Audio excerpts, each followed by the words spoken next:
जमींदार के महल के पास एक गरीब अनाथ विधवा की झोपड़ी थी।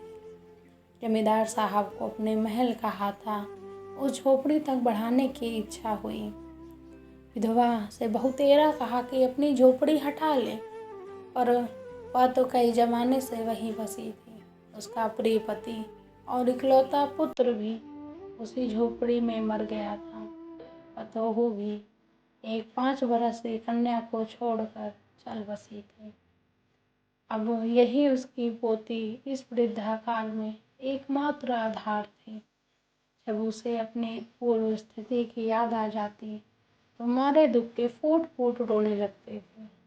और जब से उसने अपने श्रीमान पड़ोसी की इच्छा का हाल सुना, तब से वह मृतप्राय हो गई थी। उस झोपड़ी में उसका मन लग गया था। बिना मरे वहां से वह निकलना नहीं चाहती थी। श्रीमान के सब प्रयत्न निष्फल हुए।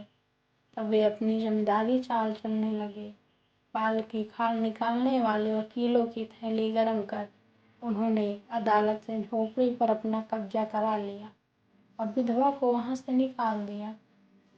बेचारी अनाथ तो थी ही, पास पड़ोस में कहीं जाकर रहने लगी। एक दिन श्रीमान उस झोपड़ी के आसपास टहल रहे थे और लोगों को काम बतला रहे थे कि वह विधवा हाथ में एक टोकरी लेकर वहां पहुंची।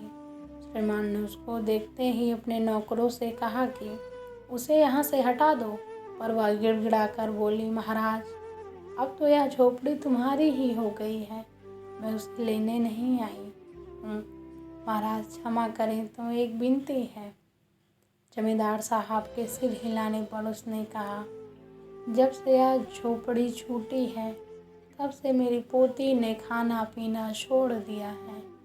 मैंने बहुत कुछ समझाया, पर वह एक नहीं मानती। यही कहा करती है कि अपने घर चल, वहीं रोटी खाऊंगी।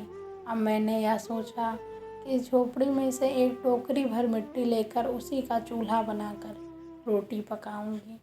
इससे भरोसा है कि वह रोटी खाने लगेगी। महाराज, कृपा करके आज्ञा दीजिए तो इस टोकरी में मिट्टी ले आऊं। श्रीमान ने आज्ञा दे दी। विधवा झोपड़ी के भीतर गई। वहां जाते ही उसे पुरानी बातों का स्मरण हुआ और उसकी आंखों से आंसू की धारा बहने लगी। अपने आंतरिक दुख को किसी तरह संभाल कर उसने अपनी टोकरी मिट्टी से भर ली और हाथ उठाकर बाहर ले आई। फिर हाथ जोड़कर श्रीमान से प्रार्थना करने लगी, महाराज, कृपा करके इस टोकरी को जरा हाथ लगाइए, जिससे कि मैं उसे अपने सिर पर धर लूँ। जमींदार साहब तो पहले बहुत नाराज हुए, पर जब वह बार बार हाथ जोड़ने लगी और पैरों पर गिरने लगी तो उनके मन में कुछ दया आ गई। किसी नौकर से ना कहकर वे स्वयं टोकरी उठाने आगे बढ़े। जो ही टोकरी को हाथ लगाकर ऊपर उठाने लगे, त्यों ही देखा कि यह काम उनकी शक्ति के बाहर है। फिर तो उन्होंने अपनी सब ताकत लगाकर टोकरी को उठाना चाहा, और जिस स्थान पर टोकरी रखी थी वहां से वह एक हाथ भी ऊंची न हुई और लज्जित होकर कहने लगे, नहीं, यह टोकरी हमसे न उठाई जाएगी।